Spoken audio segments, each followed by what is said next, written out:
it's MadameWario. Welcome to my first Hammo update. I recently adopted a hamster, and so I wanted to talk about my experience as a first-time hamster owner in the first couple weeks that I've had her, so let's get to it.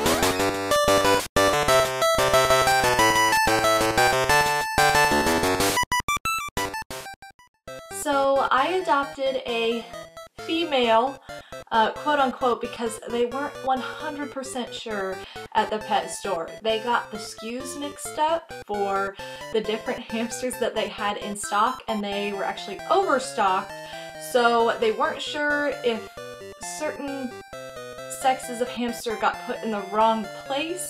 They tried their best to check, and we're about 80 to 90% sure she's female, but we're not 100% sure. So I've been calling her my little girl, regardless, until she has her first vet appointment, which I can make one so they can tell the sex that she actually is for sure. But I didn't want to do that too soon because I just adopted her, and I know it's very stressful for a hamster who's been through a whole lot, getting shipped to a store pretty recently and then immediately being adopted and taken somewhere else in a brand new environment. So I was like, I don't want to be like transporting her all over town just yet.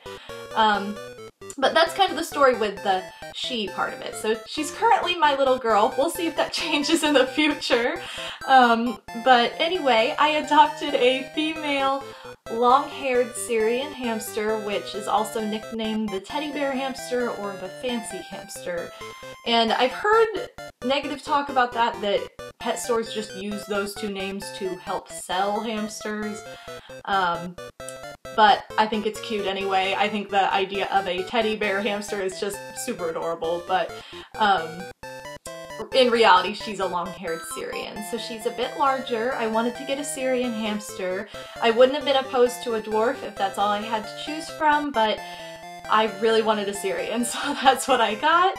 And I wanted to adopt. I looked at so many different adoption agencies that are in my area, checked every day for weeks, no hamsters. No hamster adoptions available. And I was like, well, I don't know if it's just my area, maybe that's not something that's super common in my particular area, so I had to go to a pet store, and I know from what I've researched, some hamster owners frown upon that, but I thought it might be a good idea anyway, just because I am a first-time hamster owner. I'm not 100% confident in myself that I would know how to cope or help tame a hamster that has been like in an abusive situation or something through adoption. So I was like, oh, whatever, you know, I'll do what I can. I'll just go with my gut on this, and I adopted my baby girl at Petco. So, she is a blondie. She's totally blonde. I really wanted a light-haired hamster, but I know they're not like super common all the time. I feel like people have a hard time finding them based on what I've researched. Because this is something I've been researching for years, guys. Like, I've been watching so many YouTubers, especially Hopping Hammy. That's the #1 YouTuber I've watched for years, who is like an expert on hamsters. She'll say like, I'm no expert, but like she seriously knows so much, like, and her videos are super helpful and super creative as well. So, Hammo is her name, just like all my other animals that end up in my house that are usually plush. They all end up with these O names. I don't know how this happens, but it does. So I have Froggo, and now I have Hammo, who is a real animal. So, my beau and I decided that her full official name will be Zero Suit Hammus, because she could appear to be a boy, but is actually a girl. It just fit with the situation, and she's kind of crazy. The thing is, my experience that I had in my mind is like 100% wrong as the experience I've had so far. Not in a negative way, but she's a little special. It's not what I expected after all the research I've done. You know, the things that you commonly come across in researching for hamsters is like, they like to have lots of hideouts, and they like to hide in dark places, and they like to store food underground and dig and do all these things that hamsters do. And pretty much all of the research I've done, my Hammo has done the exact opposite.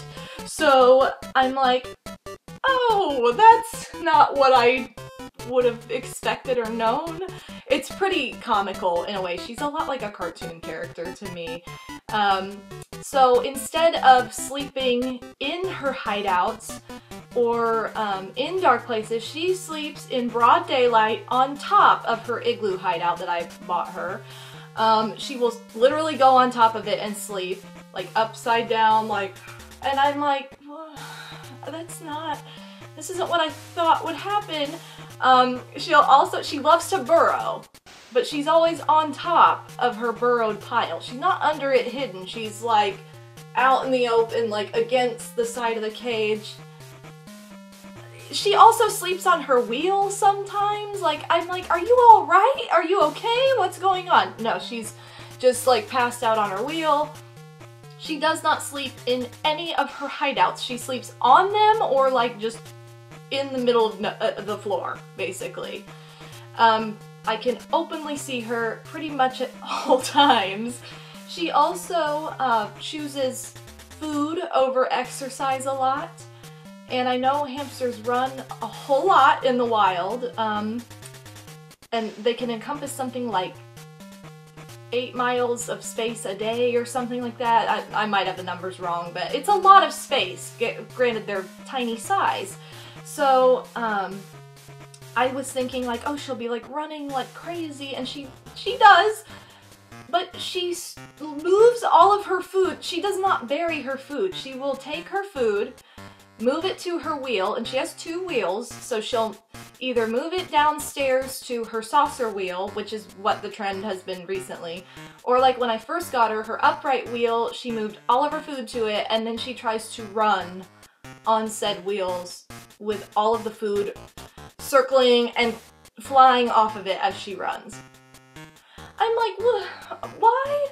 Why are you doing this? This doesn't make any sense. She will put food on her wheel and then run with it on there. I really have no words. I don't know. It's really ridiculous. So, strange behavior that's very unique to her personality. Her personality is definitely coming out, and it's pretty kooky, to be honest. It's not what I would have expected. But I love it. I love her, and I think it's awesome. It's like, well, expect the unexpected, always. But she's so adorable, she's so sweet, and at this point I've had her for a little over 2 weeks. I think I said that earlier, but I adopted her on the 21st of August, and we are now into the first week of September. It's September 7th on the day I'm recording this, and so she's a little over 2 weeks old. So, well, from her adoption date. I asked the pet store and they said usually they get their hamsters in at 2 to 3 months, so I would imagine she's somewhere close to 3 months or maybe a little older.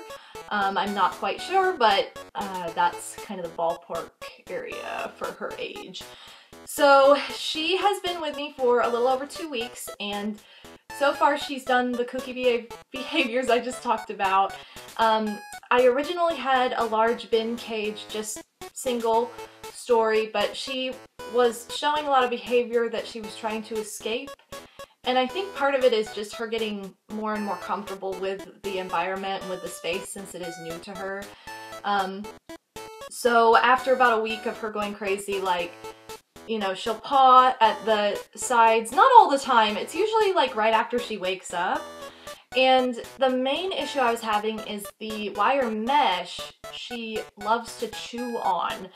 And so if anybody out there has had a bin cage before with the wires, that I know from what I've seen, it's not chicken wire, it's wire mesh, so hamsters cannot chew through it, but chewing can result in a broken jaw or other injuries, and I really don't want that for her.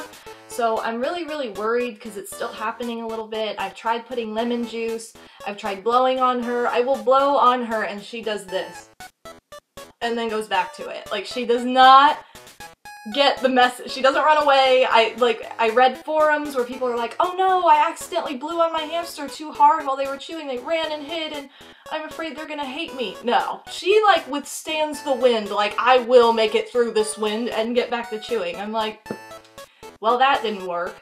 So lemon juice hasn't really worked either.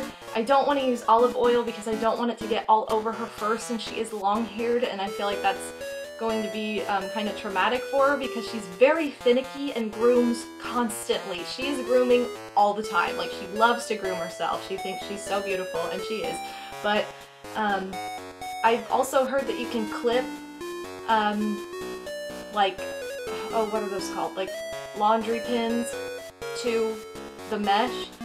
But I don't really want her cage to just have a bunch of like laundry pins sticking out of it. I want to be like, I want to actually be able to see her and like not have a monstrous torture looking cage. So that's kind of where my concern is with doing that. I don't know that that would work either, because then I feel like she'd just chew on those and chew right through to the wire mesh again. So if anybody has any suggestions, I would greatly appreciate it. And I got way off track. What I meant to say is I started with the single bin cage and it's now two-story. There is, the bottom story has the wire mesh on each side because I have to have ventilation for her down there. The top story just has the wire mesh on top, so she can't chew anything up there. There's like a couple little areas I cut out to connect her water bottle and to connect her wheel, but she doesn't chew on those because they're small. She doesn't even look at those as far as I've seen. So that prevents chewing in at least one area, and it gave her twice the amount of floor space. She has a tube that she can run from top story to bottom story. And so that solved a little bit of the issue because there hasn't been as much chewing, but when she gets like super riled up, then she starts to chew. And she didn't do this at all until I let her roll around in her hamster ball for the first time. Then it was like ultimate freedom. I opened a can of worms and she was like, let me back out!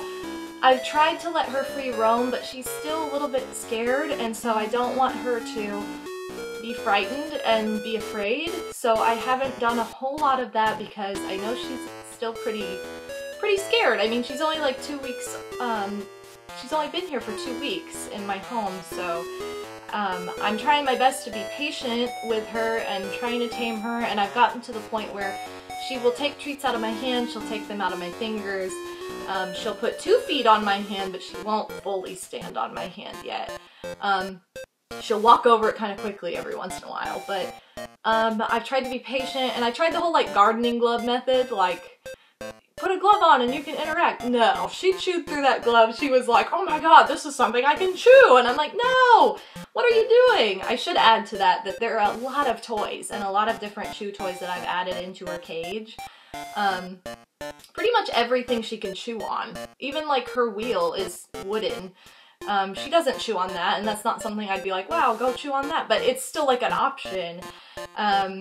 And I change her toys out so that she's not constantly seeing the same things, but it still is something that she'll do like in a moment of angst, I guess. So I don't really know how to resolve that issue, so again, if anybody has any tips or knows of a good forum or something for that, I would be all open to that because, yeah, I don't want her to break her jaw. And she's my Hammo girl. I don't want her to get hurt. But yeah, taming has been very slow, but I think it's been going well. I tried the bathtub method a couple times and she kind of sniffs me, but then she's like, oh god, I need to go back to the ball. So I don't know that she's quite ready for that yet. I just tried it when I'm about to put her back in her cage. But, you know, it's been quite interesting being a first-time hamster owner. I love it so far. I love her and she's so sweet, and it's like, she's the first thing I go look for when I wake up and like the last thing I look at before bed, and like I love her so much. It's been wonderful having a pet again, and especially a pet that I have never actually had myself before. My older sister had a hamster when I was probably 4-ish, 4 to 5 years old. And I think she had her for about 2 years or so. So I was little, you know, tiny little girl who was not taking care of this hamster because it was hers. So this is the first time I've had one personally. But it's been an awesome experience. That's my update with my experience. Oh, I should tell a funny story too. When I first put the tube in her cage to add the story, she didn't know how to use tubes yet. She got stuck. She was kind of pea-brained. She climbed up. I put like a T-shaped piece in where the tube connected into the cage, so that way it kind of blocked from anything falling out. I didn't just want a solid, smooth piece because I didn't want it to actually accidentally fall out. Which later I discovered, like with the rings that connect the tubes in the first place, like it can't. It's too small of a hole that I've cut. So anyway, I had this T-piece on it, and I had one of the little like tube blockers at the end that make it where it's just a dead end, but it's ventilated. She went up and was pawing at that thing and got totally stuck and started freaking out. She was in there for like 10 minutes, and I'm like, back up. What are you doing? You can back up and you'll be fine. So I take the top off and put my hand out, and that was the only time she's ever climbed into my hand and down. She had to be rescued. So anyway, I took that off. I was like, this isn't gonna work. So she started, it's a pretty straight drop down into the second, or the first level, I should say.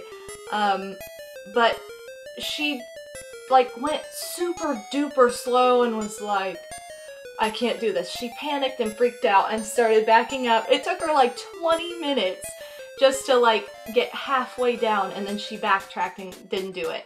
Then about 45 minutes later or so, she got the nerve up to like go back, try again, and her little toes are like curled as she's going down.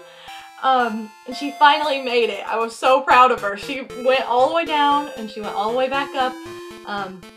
Shortly after exploring around down there, like, wow, I have this whole new area.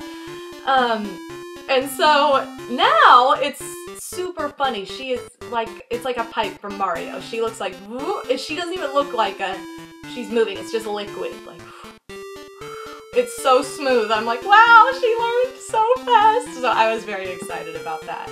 Technically, there is room to add a third story currently. I'm not going to do that yet though, because I feel like if I change her cage up again, it's going to be a little stressful for her because she's already had one cage change or cage adjustment in the past like 2 weeks. So again, I was not intending to change things on her, but that's just kind of how it worked out to try and resolve the chewing issue.